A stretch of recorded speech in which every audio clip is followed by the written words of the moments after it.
Yo, what's going on, Geek Corner? This is your boy, Earth Mac, the mad scientist. And it's the guy, infamous. You know, I follow Fuego del Sol on Instagram.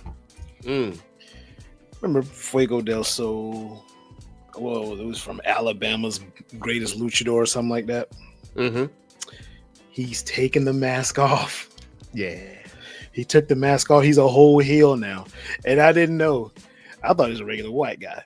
But come to find out, the kid's got curly hair. And he is doing his thing in the indies as a heel in a short amount of time.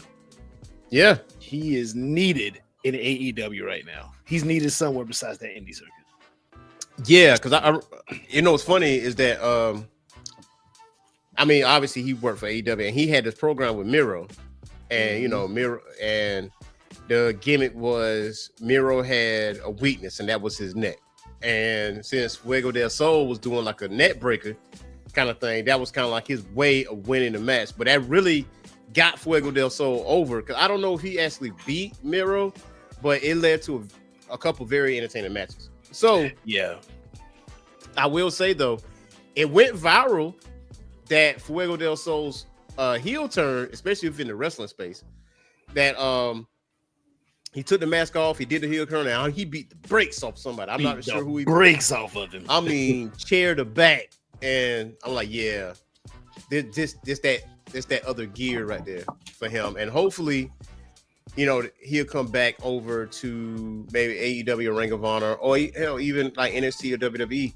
Yeah, we don't know, but he need to be off the end. I mean, the Indies is great, but I think somebody need to pick him up. But let's see what he does, you know, with the independent scene, man. But yeah, because I think he can cook.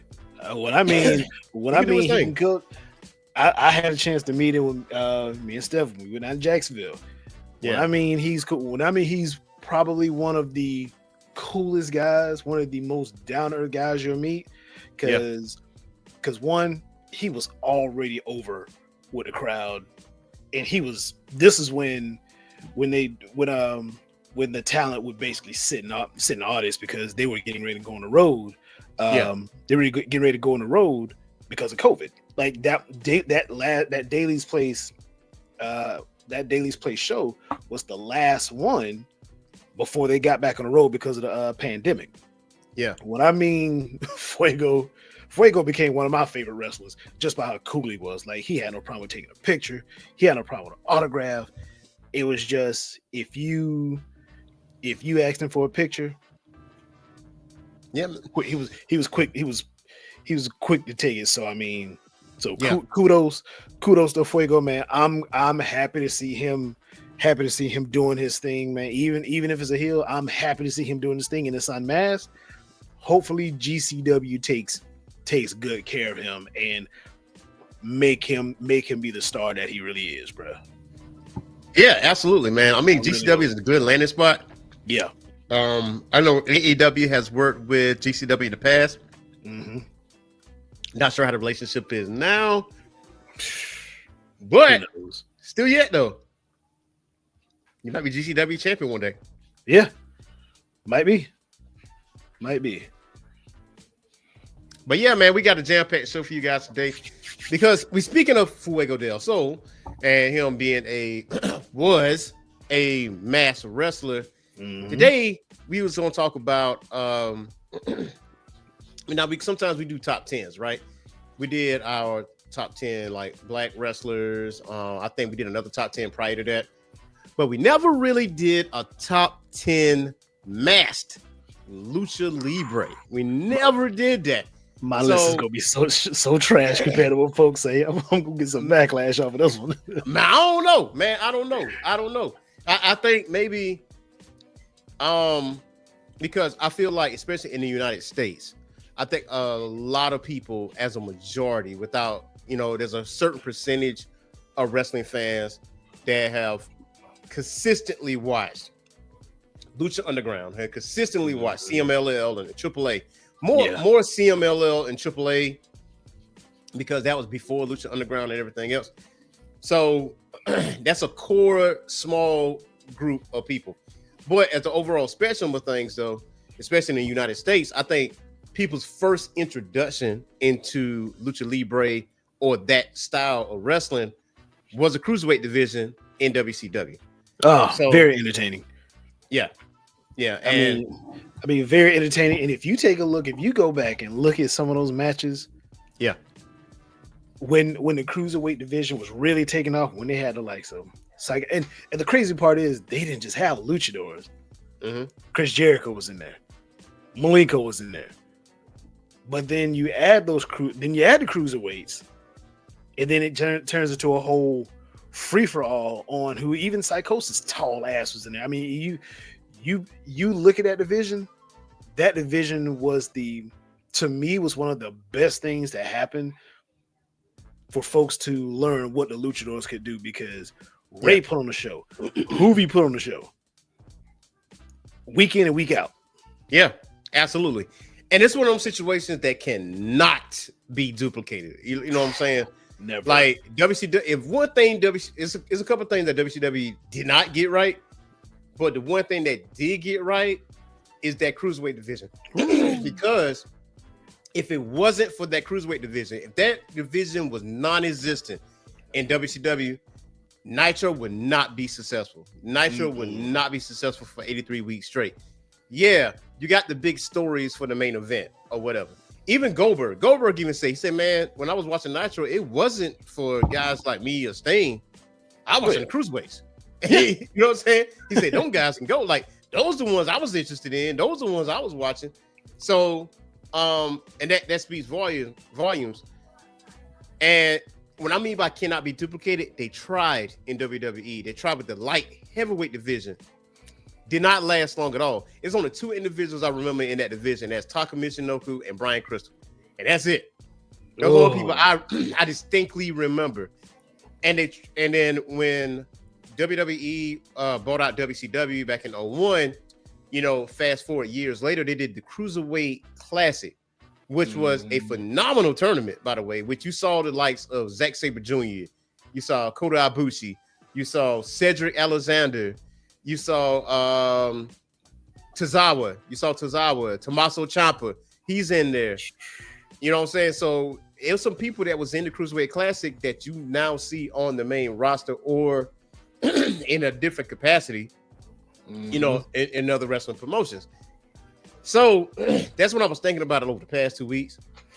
That, man, we never did our top 10 masked Lucha Libre.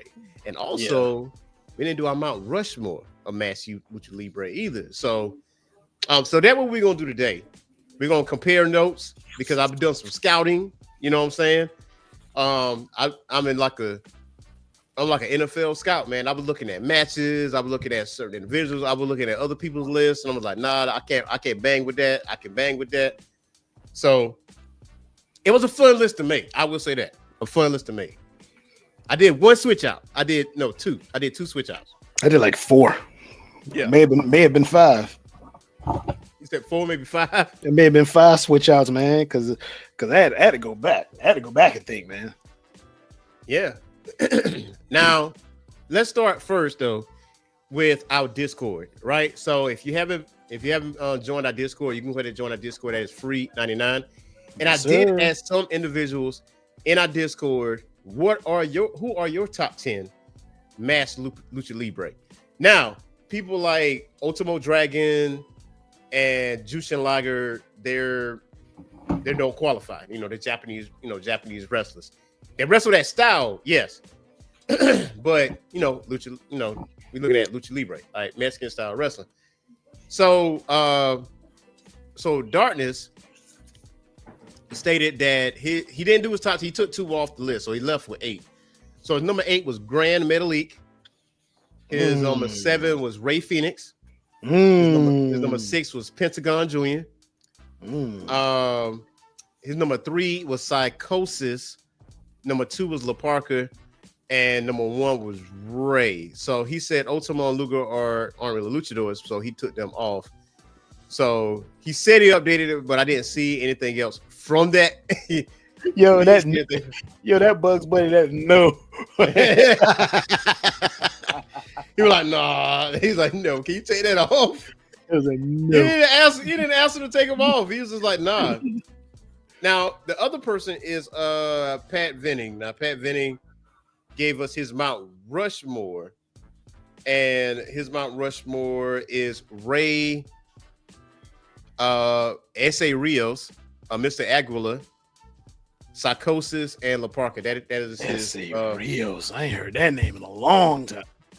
I only heard that name like twice. Yeah. I remember when he was introduced because Lita was with him. Yeah. Hey, look here.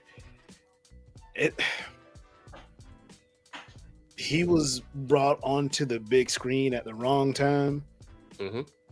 And would have flourished in WCW in that Cruiserweight division. Ooh, yes, he would. And see, the reason is, and to this day, even with Penta, even with Triple H at the helm, man, I love me some Paul Levesque now, but at the same time, you're not going to be able to duplicate that Cruiserweight division. Not with the way they put on bangers week in and week out on cable television, on TBS and TNT. So if S.A. Rios would have been there at that time, yeah, and all the crazy shit that we know he can do, oh man, he'd have fed his family and another one. He'd have fed his family and another one.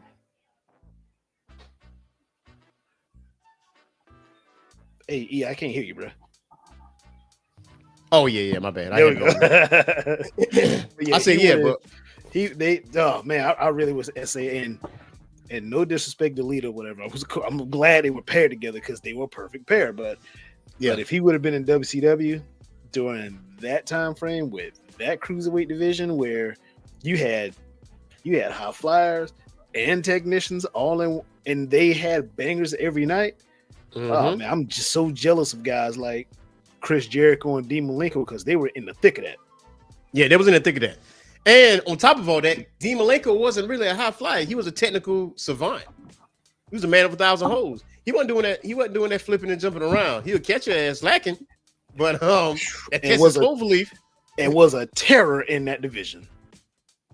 Absolutely, man. That one move I'll never forget that he had Rey Mysterio up in the air on the corner, and he just dropped him on his knee from the corner, from the second rope down to the floor. I'm like, oh my god, that man was a pure terror in that division, and so was Chris Jericho, and so was Psychosis, Hoobie, Ray, and this was when Ray had the question marks all over his tights. This is before any injury that he had, and I'm talking about Masked Ray, not Junior.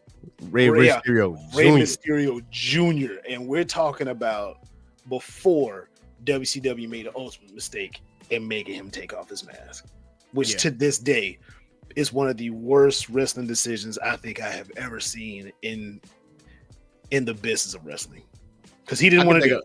I think of a worse one. The Shotmaster fell through that wall. That was a listen. Sid told him, he said, I told you. If you hear him close to the mic, you can hear Sid in the back. I told you. I freaking told you. he knew. That man knew. But yeah, man, we got our top 10, yo. Real quick, Sid Vicious was the voice of reason. Yeah, he definitely was. Terrible. And but after we do our top 10, man, we're gonna talk about something that went over the airwaves, the internet waves, when it came down to Shelton Benjamin or Benjamin Shelton. Ooh. And Hogan. We definitely gonna talk about that though. But first, we're gonna do our top 10. Our top 10, man. Starting with our number 10, man. Al, man, who is your number 10, my boy? Hechicero. Whoa, dang, boy, you came out the gate swinging. Hechicero deserves to be in the top 10. Hechicero deserves to be in the top 10. He deserves to be in the top 10. I can't. And the very next name I do, he definitely deserves to be in the top 10. But yeah, number 10, Hechicero. He's still out here doing his thing. So why Hechicero? Can I educate the masses? Because there's some people that don't know who Hechicero is, because Hechicero has been introduced to the American audience in AEW when they was doing the crossover event. So tell us about our boy Hechicero. Hechicero is one of those guys that's kind of deep in these streets. He's still out here in CMLL. Me personally, to be honest, one of the first times I got introduced to him was watching AEW, but had a chance to go back and look at some of his matches. One reason I like him, he's not afraid to do a mask versus mask match. No, he is not. He does not turn it. And we all know, you rip the mask off a luchador, probably more than likely that's what top 2 most disrespectful things you can, if not the most disrespectful thing, but top 2 disrespectful things you can do to a luchador. Yeah. But when I mean this man does not turn down a mask versus mask match, you can wake up in the morning, hey, Hechicero, what you got going on today? I'm trying to see if somebody want to do a mask versus mask match today on a hot Tuesday. So yeah, that type of match. And to be honest, last time I checked, he's got a really good record in mask versus mask matches. So that was one of the things that drew me towards him, is that he'll go for the gusto in any match. And of course, you take a look at this guy's size. He's not your everyday small, high flying luchador. Even though he'll get up on the top rope now, but he's got that size. Of course, look at the mask. That mask is traditional right there. Yeah, that's traditional mask. Yeah, much respect to Hechicero, man. Yeah, man. My number 10. So my number 10 is Kalisto, Octagon Jr. Yeah, Octagon Jr., man. Octagon Jr. I really did like him as United States champion. He was United States champion at one point. And just the way he moves in the ring, man. He does remind me of Rey Mysterio, Juventud Guerrera a little bit. And yeah, WWE is not really known for cruiserweights or Lucha Libre, but I think they kind of like expanding ever since Triple H took over. I think they're being highlighted a lot more. So to see another masked wrestler win a singles title outside of Rey Mysterio, that was something to be seen. And I think Octagon Jr. or Kalisto, that deserves to be on this list for top 10, like for sure. He doesn't get his respect. He doesn't get his respect like he should. Nah, this man can move in the ring, man. And he can move in the ring. And for me, and since you say Hechicero is my number 9. And so, and how about this? Kalisto's my number 9. See, so we out here flip flopping. So, and for me, a lot of people don't realize Hechicero is not. I mean, he does do flying maneuvers, but it's not his. That's not his main arsenal. His main arsenal is submission. He would get you in any type of hold, and it be some magical shit. Ass kickery. Yes, like he will catch you lacking. He will lock you up. Your shoulders and joints be all locked up, bro. You done. Your legs, your knees, done. Ass kickery, people. He will catch you lacking. No doubt about it, man. No doubt about it. So, Hechicero, man, definitely be in my number 9. He's actually your number 10. Kalisto's your number 9. Yeah. So, what's the reason for your number 9 for Kalisto? The reason for mine, it kind of piggybacks off of what you said. Another luchador getting a title, right. And of course with Ray basically leading that charge all of these years. It's been very difficult for luchadors to even come close to what Ray has done. And for him to get that U.S. title, that specific title, the only other title I think he could have gotten, which really would have said, hey, this guy's really super dope, to me would have been the Intercontinental title, the working man's title. I wish he would have got that. But yeah, him winning the U.S. title and being of course being out of towner, being Mexican and everything, man, I think that was pretty cool. Again, Ray has set the bar so high. It's almost as if you're a luchador, you don't win a title, you never get that comparison to Ray, and that's no fault on Ray. That's the fault on us as the fans, because Ray's I can't up even here. say that though.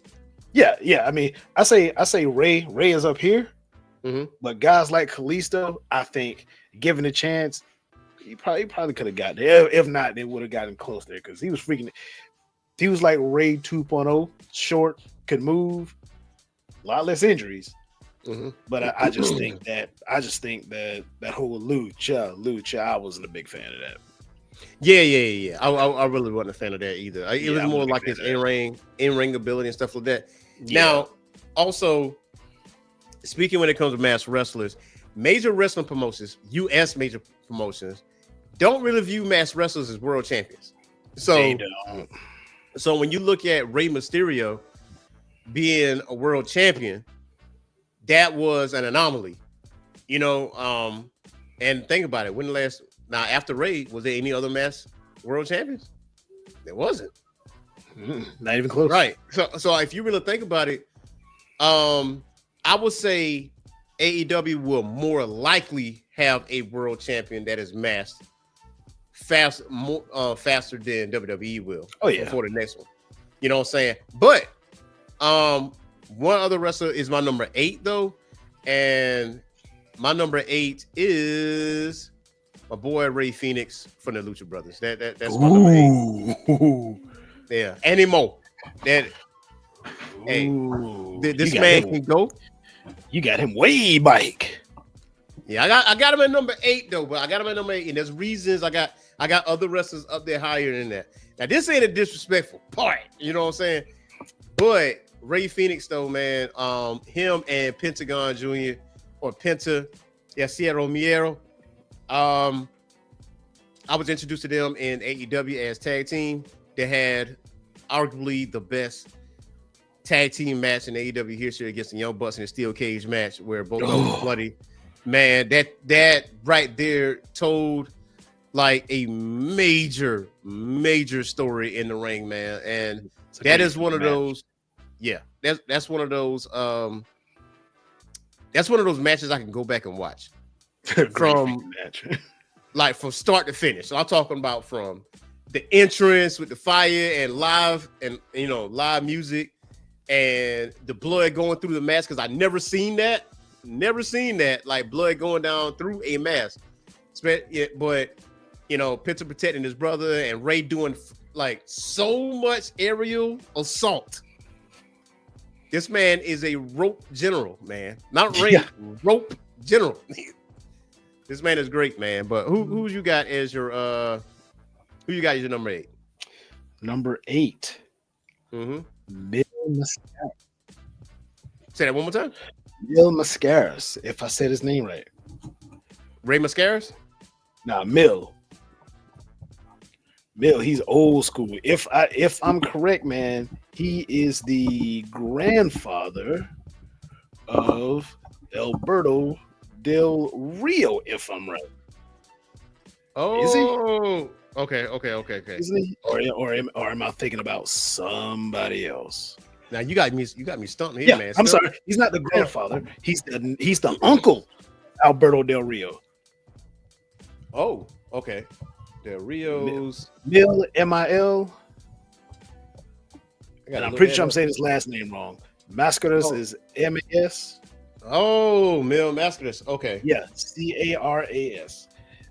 And this one, I wanted him to be on this list purely out of respect for the art of. Because come to find out, did a little bit of research on him. Man, he's regarded as one of the absolute best luchadors to ever come out. Man, what year did he come through though? I feel like if that was Del Rio's uncle, then I'd be looking at like what, the 70s.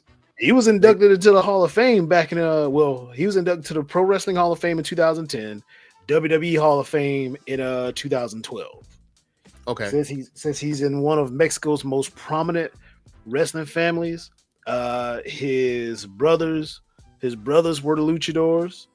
And of course, like I said, his nephew Alberto Del Rio, and he's got 2 more nephews that are currently luchadors. So I mean, that family, that's all they know.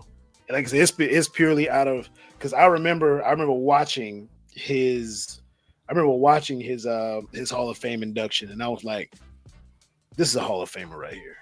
And this is one I know I've heard the name of, so I was like, this is purely out of respect right here. If you take a look at this man's, I got him at number 8. You look at this man's physique. It don't look like he took a lot of losses. It don't look like he took a lot of losses. It don't look like he took a lot of L's. I just wish he taught his nephew a thing or two about being respectful to women. But outside of that, you know, he definitely looked like he could beat your ass. Like, and speaking of his nephew, the whole AAA deal with WWE, is Alberto in AAA? Yes, I think he's a current champion. So from what I understood, I heard that he's the current champion. So in that case, it's a chance. I hope we don't, but there could possibly be a chance we see Alberto Del Rio back on WWE television. Well, he got signed by WWE. Yeah. Oh man, he did. I thought that was a meme. Man. I thought it was a joke. I really thought that was a joke. Him, Vikingo. Yeah, I saw Vikingo did. Yeah, that what people was like livid about, because it's like, you fire all these women, but you're gonna sign this mofo. Well, see, you can they could have kept Alberto, but Vikingo, I'm happy to see him, because I don't know if WWE is going to try to duplicate what WCW did back in the day. But if there's a way that if they can duplicate just a piece, bring me something. Just a smidge. Here, so you want to know my theory on this? So I think what this is a knee-jerk reaction to what AEW is doing with CMLL and them selling out Arena Mexico. Now, they didn't just go to AAA like right over sudden, like, yo, we want to buy y'all, we want to acquire you, do whatever. They didn't just do that. That deal was working in the past before this announcement of CMLL and AEW. So let me preface that. But the timing of that announcement, though, that you control the timing of that announcement. So you did this announcement, and then you kept it pushing, from there. So now people speaking like, okay, you ain't paying attention. Yeah, you paying attention.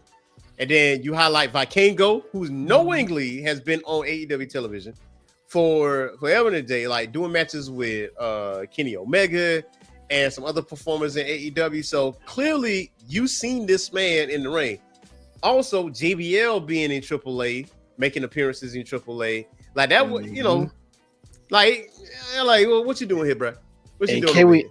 Can we add that Vikingos not only be on AEW television, he's been on Dynamite. Yes. He's been on Collision. And if I'm right, bro, he's been on the pay-per-view. I think he's been on the pay-per-view, and I think he was either on Dark or Dark Elevation. And if he was on one of those two, that means this man's got some real roots in AEW, because Dark and Dark Elevation go back like a year or two. Yeah. Side note, I missed the hell out of those two shows, because I had a whole week of wrestling lined up because of those two shows. Yeah. But yeah, if that's the case, then I think it might be a little knee jerk as well. But yeah, just the announcement.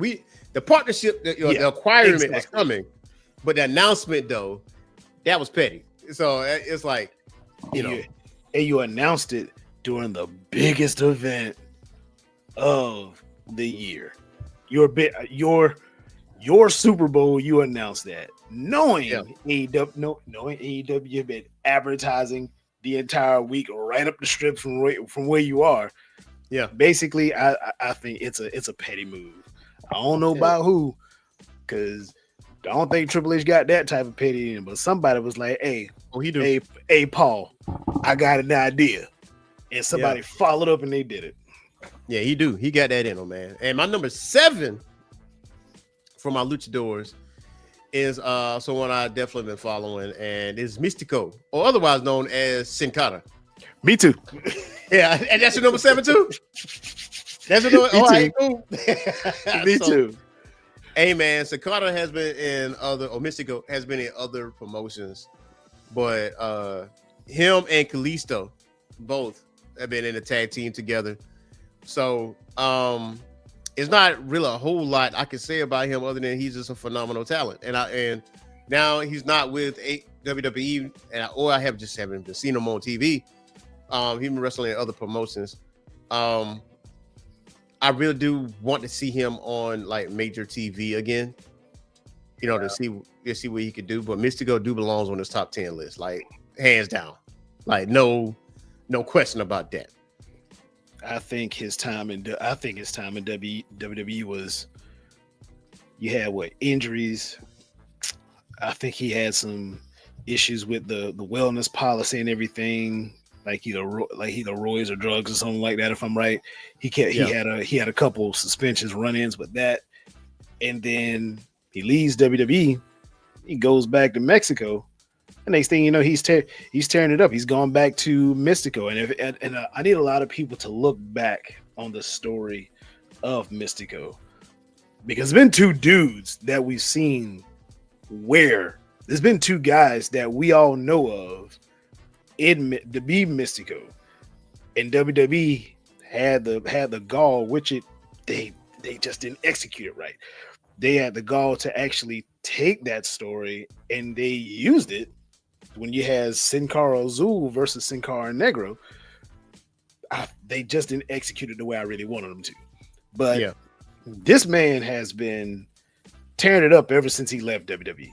Like, he has been doing his thing since he left. Yeah. So I mean, absolutely. I agree. He should absolutely be on this list. So I definitely had no problem putting him on. And it looks like you and I got him at the same spot, number 7. Yep. And who's your number 6? That tall SOB himself out the Cruiserweight division, Psychosis. You got Psychosis. He might be the tallest luchador I've ever seen in my entire life, bro. Hey man, Psychosis is like one of my favorite luchadors, man. Mainly because that flying guillotine.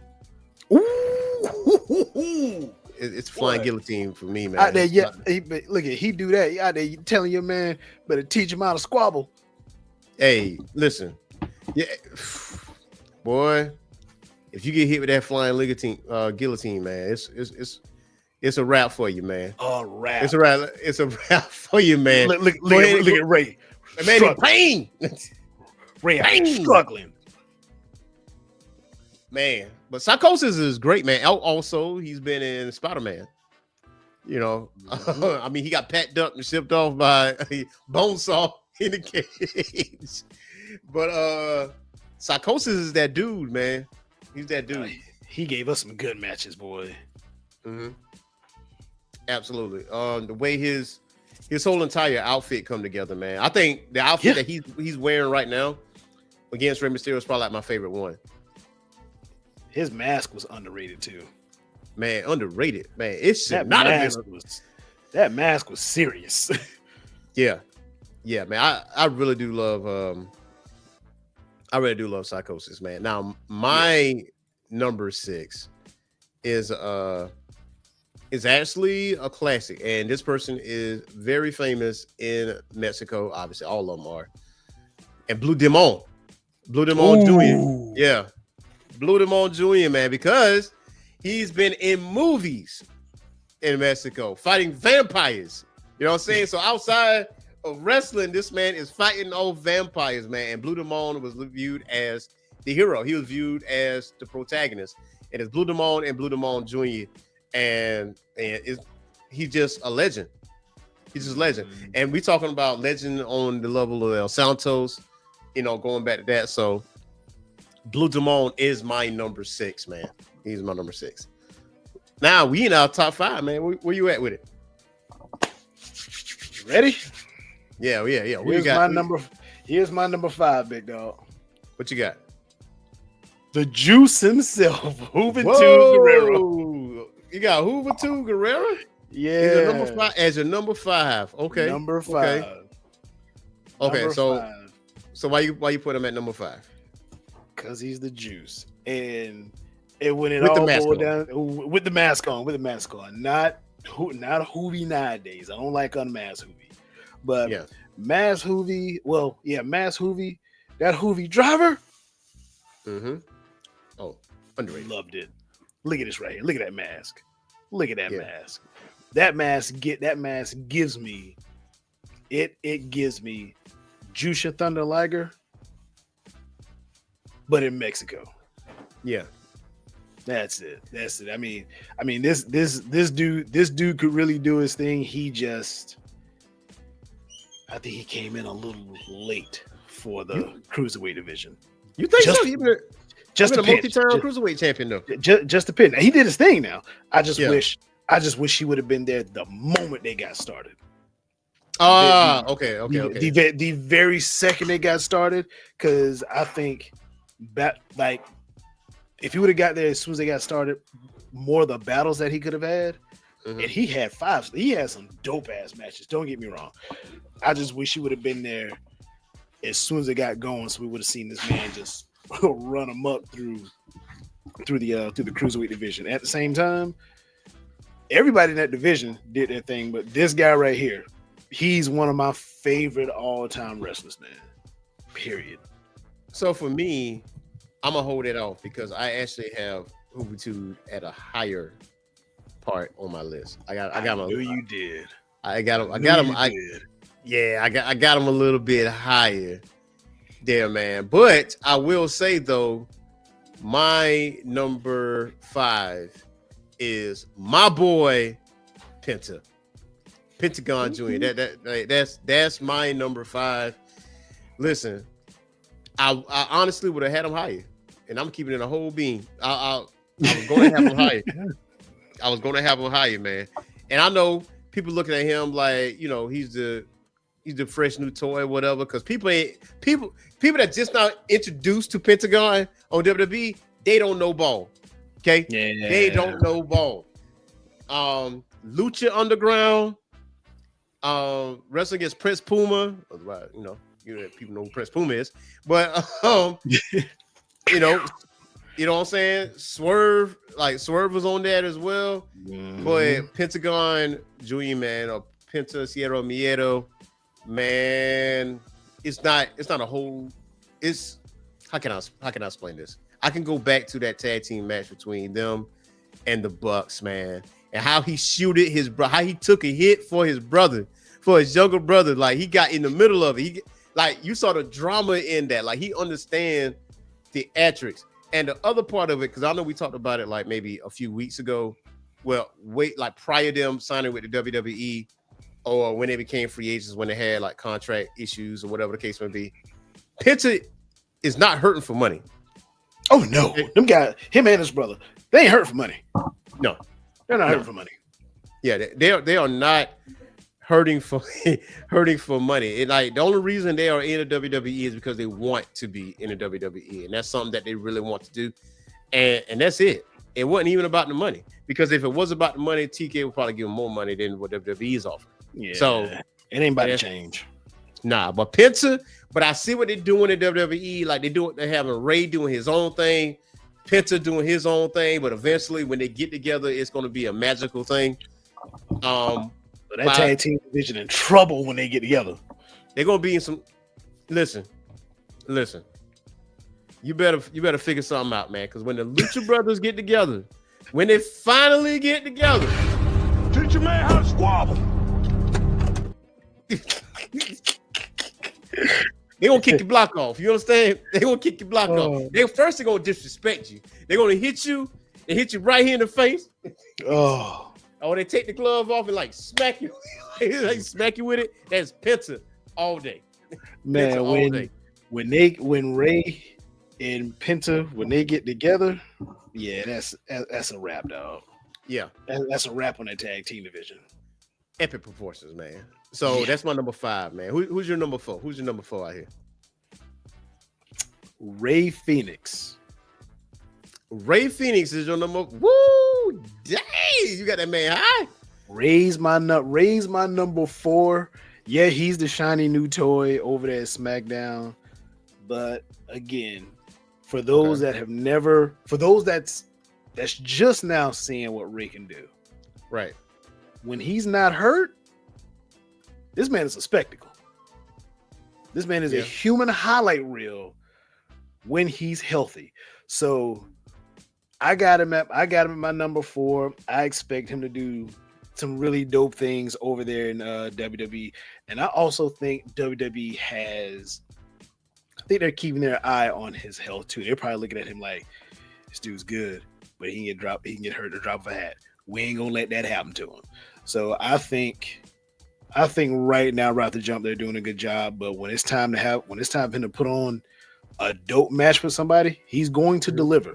And he delivered his first time at WrestleMania. He delivered against Chad Americano. Yeah, El Americano Grande. Yeah, man, Americano, man. You know what I gotta say about that? I can't lose the kayfabe over here. Yeah. You know what I gotta say about that alter ego? That was 2 packs of ass.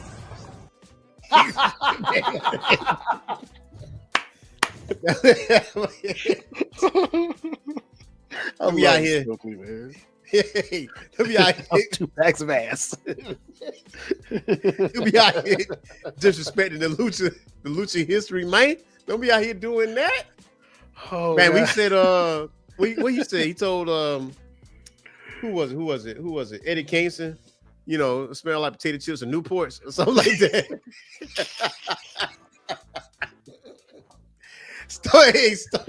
Hey, listen, TK, if you're listening, bro, let me tell you something.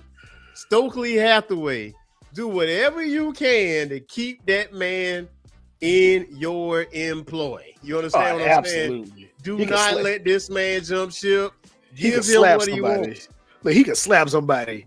He can look. If I'm TK, he can slap me. Let me go and give him a raise real quick because you don't let that man leave. And if he does, is entertaining. He is money. Oh my God. And it's the faces he makes. It's what he said. That man is big. That man is big bills. He's big money. He's big money. He's big money. That don't fumble that bag, man. Don't fumble that bag. Please. That was 2 packs of ass. 2 packs of ass. Oh my God. Man, so my number 4 is Juventud. Is Juventud Guerrero. The juice. Yep.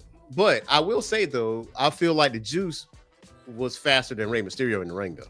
Not even. It wasn't even close. That man was lightning. That man was speedy. You blink, he's somewhere else. Yeah, like Juventud Guerrero was special. Well, it's special, and just to see the cruiserweight title around his waist, like with the mask on, man, it just fit. You know what I mean? It just fit him so well. Like, yeah, I know Rey Mysterio, Dean Malenko, and all those cats had a cruiserweight title around their waist, but something with Juventud with that belt around his waist just fit better than anybody else for whatever reason. And I don't know if it was just a color coordination or what the deal was, but that was not my number 4. What's your number 3? Penta. Yeah, Sierra Miedo. Okay. I got Penta in number 3. Okay. Shiny new toy, yeah. Penta's that guy. And I agree. Them Lucha brothers, everybody, they ain't hurt no money. They're not hurting no money. They ain't asking for more money. They're in WWE clearly because they needed an upgrade, not an upgrade on money.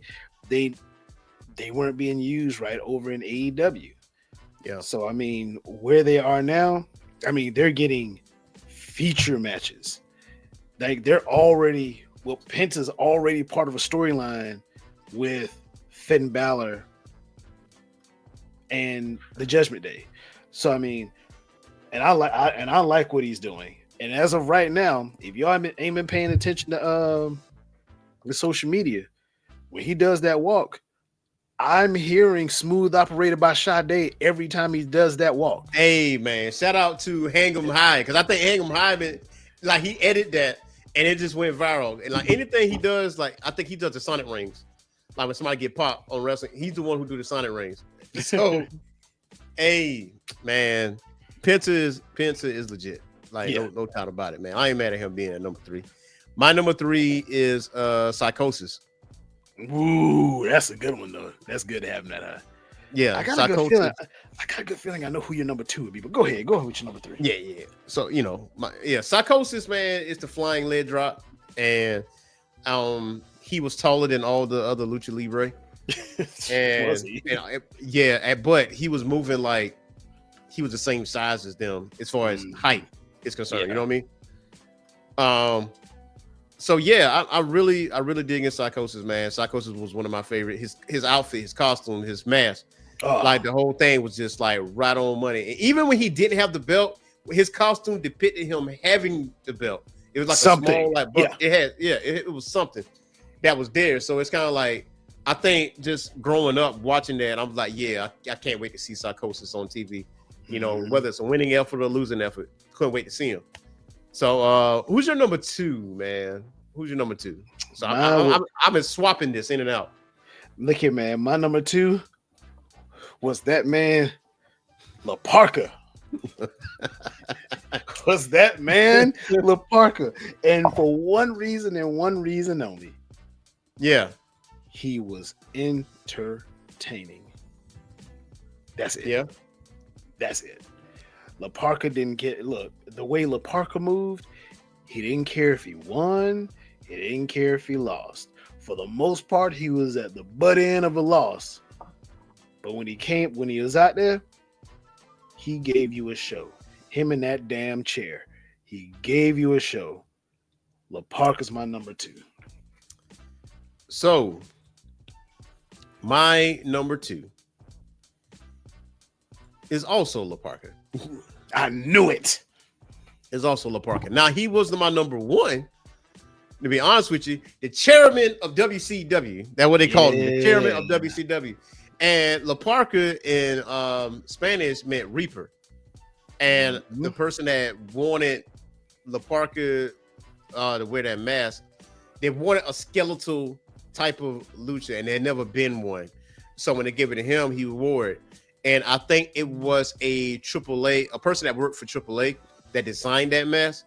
So when WCW got bought out, I think he did a show with CMLL with that mask on it. Obviously, it didn't go over well because AAA and CMLL is competition with each other. So he had to alter it a little bit. But La Parka was thoroughly entertaining.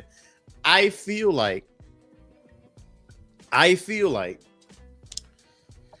they should have incorporated him in the NWO, not as joining the NWO. I feel like there was an opportunity that was missed. What I mean by that, you remember that episode of Nitro where Diamond Dallas Page had La Parka's outfit on because they was the same height, size, or whatever, and La Parka did a diamond cutter, and I was sitting there like, oh, hey, what is this? Is this a new move? And then you see him take the mask off. It was Diamond Dallas Page. They should have just cut to a point where La Parka and DDP made some type of deal. Yeah. Hey, wear this. I got you one. This, that, and the third. Or you could have La Parka like be, I wouldn't say tag partners, but like a right-hand man of DDP.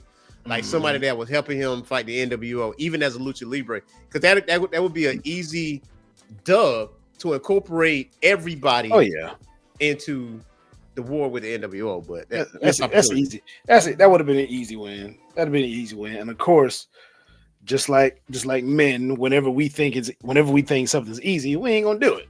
So yeah, that would have been an easy dub right there. And again, for folks that were born what 80, I was born 83. For anybody born in like 90, if you didn't catch La Parka in his heyday in WCW, you missed good times because it was good vibes when this man came around. Yeah, absolutely, man, and I had him at number 1. But I couldn't good conscience not put this person at number 1. But just for the sake of argument, though, who is your number 1? Because it may be surprising. Mine is Rey Mysterio. That is also mine is Rey Mysterio, and for the many reasons we can say Rey is is number one. I mean, we'd probably be here all day if we went through every daggone Rey Mysterio. Yeah. Rey Mysterio being number one, I don't think nobody's mad at it, because when you think about masked wrestlers, masked lucha libre, the first person you think about is Rey Mysterio. You're like, oh, you mean that thing that Rey Mysterio does? You know, like that. You know what I'm saying? So very much a legend. WWE took a chance and won when he became like WWE champion. So, but just like we talked about earlier, there haven't been another masked champion since Rey, and maybe they've done this purposely, just to say, you know, just to have that historical aspect of it. And I feel like Dominic Mysterio, if you know, once he become a babyface, because I feel like he will be the top babyface in WWE, considering the fact of how much energy that he incorporates with the crowd and how they reacted when he won. You know, when he won his first singles title. So, man, what can I say about Rey, man? Like, I was introduced to him as Rey Mysterio Jr. We talked about that earlier with the question marks on his pants, and him and Dean Malenko had clinic. Not just one, several matches. Like he had several matches with Dean. He had several matches with Chris Jericho. I mean, whoever this dude was in the ring with, they had to earn that win against Rey. Yeah, he wasn't just gonna give you the ass. You had to earn that win against Rey. Damn, he had some clinics, man. But my favorite matches wasn't with Dean Malenko, even though it was definitely in my top 5 as far as feuds and cruiserweights. But it was him and Juventud. Whenever him and Juventud went against each other, I was like, ooh. Speed or him into that match. Yes, or either him or Juventud, or him and Eddie Guerrero. Yeah, and you know the chemistry him and Eddie had. Absolutely, that wasn't even fair. Absolutely, we were spoiled. Look, we were spoiled back then. Absolutely, man. And also, if you want to go back and watch some of these matches, though, I did find these matches on YouTube. You could say WCW Cruiserweights. I think WWE got a playlist. I think it's like 258 videos or something like that. Don't quote me on that, but it's several matches that are cruiserweight matches, and you can actually go back and watch them, and they'll play them after each of them finish. So if you missed out on the Monday Night Wars when the Cruiserweight division was hot, you can always go back on YouTube and check these things out, man, because he was doing some amazing things back then. Like, bruh, some people don't believe Scott Steiner was doing some acrobatic moves, like that Frankensteiner alone, or the Steiner screwdriver. Look, the Frankensteiner alone, man, for a man that big, yeah. And he was doing that in a multicolored singlet. Yeah, and you know the fallaway slam, right? You know when he kind of like do the back thing. No, Scott Steiner used to backflip into that. Like his neck was like this close to the mat, like it's almost skidded across the mat every time he did it.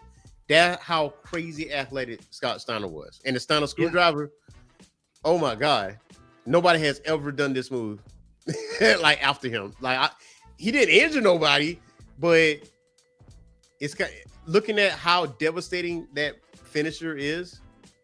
Like I think people are scared to actually do this, except for Braun Breaker. He probably do it, but only the Steiners can do moves like that, right? Yeah, like Braun, and the only reason Braun can do that Frankensteiner right off the top rope is because let's be real, he's a Steiner. I'm waiting on the day WWE changes his name to something Steiner or something like that. Because good God, I hope that this is the moment where Paul Heyman actually changes the name to Braun Steiner. This is the moment I hope they actually do that, because if they do it that way, I'm like, ooh, now I feel like they're taking it to another level. Now they're taking it to a point where it's another trajectory for Braun Steiner. Yeah, if the name changes, then let's. And I'm gonna piggyback exactly off what you just said. The name change. Check this out. Gone. He's out of there. He's He out of, outta and there. you know it's a matter of time. And you know it's a matter of time before him and Seth Rollins go at it. Oh yeah, look, when that happens and something wild like that name changes, you can basically say he's a star. Yeah. But if that name changed to the family name, superstar. Listen, I already changed his name to Brian Steiner, man. That's how I know him as. That's how I know him as. Because he doing some crazy stuff out here. When I heard his voice, like if you can close your eyes when he talks, you'll swear up and down that's Scott talking. Yeah. When he comes out in the singlet, looks like that's Steiner up and down. And then that Frankie Steiner, look, all he would have had to do for me was a Steiner recliner, and I'm out of here.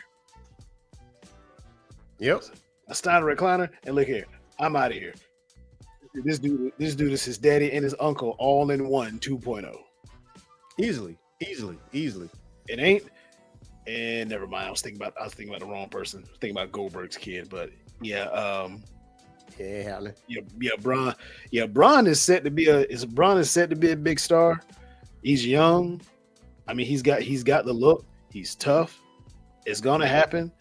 Will he become world champion? I hope so, and I hope he keeps that title for like 6-7 months because he's young. He's got a lot, barring injury. He's got a lot of time left. If I'm Triple H, that's one in the back pot. That's one in the wallet always. Yeah, yeah, no doubt. Now we got that out of the way, right? We got to talk about the most recent happening, right? Because Hulk Hogan was on the Pat McAfee show, right? And he said, obviously, he continuously put his foot in his mouth, unapologetically, and he talked about AAA and the acquirement of AAA by WWE, and he was like, "Yeah, man, they got some good Mexicans over there, and I don't know how they're gonna make it across the border because of Trump." And blah blah blah blah. I like, bro, what are you doing? So I'm like, keep digging. So he kept talking, and so he said Benjamin Shelton, and he said it more than once. So there was some choice words. From Shelton Benjamin. Let me see if I can find that real quick. Just give me my bad. I was about to be out of power over here. Hold on. All right, we good now. Yeah, we good. So message to Hulk Hogan, you lost me forever with your don't get caught, or as you will call it, an apology speech. So rather than screw up my name and pretend we ever had any sort of camaraderie, which we never had, please do me a favor and keep my name out your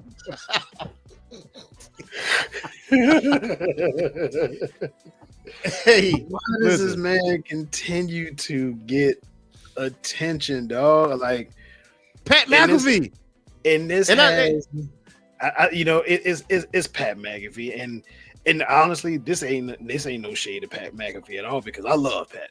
So I'm low key throwing shade at Pat McAfee because what maybe he's doing it on purpose. Make him more look like a jackass on national television. I think so. I think he's doing it purposely. And I think it is, and the reason I think it is because Pat's probably sitting there like, well, shit, he ain't gonna make me look bad. He's gonna. You ever seen somebody dig a hole for themselves? Yeah. Hulk Hogan is that guy who you remember the big Decepticon Devastator?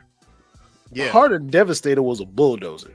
So I'm thinking that Hulk Hogan has that bulldozing Decepticon because he can do it on his own. He can do all this crap on his own. So I think that bulldozer Decepticon scoops up and just be like, "Hey, Hulk, let me help you out there," and just scoops up dirt and continues to put it on Hulk Hogan because there's no way in the world after everything that happened on Raw that night, I would have just Hulk Hogan needs to just go away. No, he he just I don't think he does, because I want him to continue to dig a hole for himself. I want him to continue to jack up his legacy, or because his or lack thereof, because he knows he's gonna say some all colors of racist shit. So I think Pat McAfee is setting him up so he can smite it, or throwing him alleys so he can hit a brick. Because I think when it's just my guess, and I'm hoping this is what this is. I feel like if he starts saying some stuff, Pat McAfee just sitting there looking at him talking, he'd be like, Wouldn't let that shit happen to me though. you know what I'm saying? You know what I mean? So I don't know, man, but I don't think he understood if Shelton Benjamin wasn't going to say anything, considering where he's from. He's from Orangeburg, Oberg, stand up. You know what I'm saying? Or the circle that he has, which is the majority of people of color and other ethnicities. Black wrestlers for the most part. I mean, when I mean Hulk Hogan needs to go away, and continue to dig himself in the hole that he's in. But here's the funny part. As much as I can say he needs to go away, he's not going to. He's going to continue to be Hulk Hogan, because and this has nothing to do with anybody that voted for Trump. If you voted for Trump, cool. If you didn't vote for Trump, cool. This ain't no political show. So what Hulk Hogan is getting, this has nothing to do with politics. I need folks to understand. This ain't got nothing to do with politics. The only reason this man is trying to stay relevant is because of politics. But the reason that we don't like you, Hulk Hogan, is because you are a racist piece of trash. Secondly, we didn't forget how you threw Jesse the Body Ventura under the freaking bus all those years ago. We didn't forget that. I need people to remember. And I'm going to say it to him. I know hopefully he will hear me in the great beyond, but Iron Sheik, brothers like me apologize, because you tried to tell us. He tried to tell us for the better part of 15 to 20 years, well after he was done wrestling, until his dying day. F the Hulk Hogan. And it took all of us until this man said some racist stuff to realize that Iron Sheik was right. In what world isn't a cold-blooded American? Where are we to be agreeing with an Iranian? Because this man was right. Hulk Hogan is trash. He tried to tell us for years, and it wasn't just him. Guys like Rick Rude tried to tell us about it. Who else? Bret Hart tried to. Brett Tavius, Javante Hart tried to tell us about Hulk Hogan, and we all used to think Bret was just scorned, upset. No, this dude was right. When it comes to Goldberg, when it comes to Goldberg, we thought he was upset. Come to find out, he was 100% right about Goldberg. He was 1,000% right about Hulk Hogan. These guys have been trying to tell us Hulk Hogan was trying. Mark Henry tried to help him. Yeah, he tried to help him. He said, listen, you're going to go to HBCUs and explain why you said what you said or whatever. Nah, Bubba, I ain't doing that. All right, cool. So whatever you get, you're going to get. You know what I'm saying? You know what you need to do? You know what you need to do, Hulk Hogan? You need to go in there and fight a gorilla. You represent 100 men, man. I can't. Be number one. Be number one. I feel like the moment you get smacked by the gorilla, the monkey's going to go crazy in that zoo, man.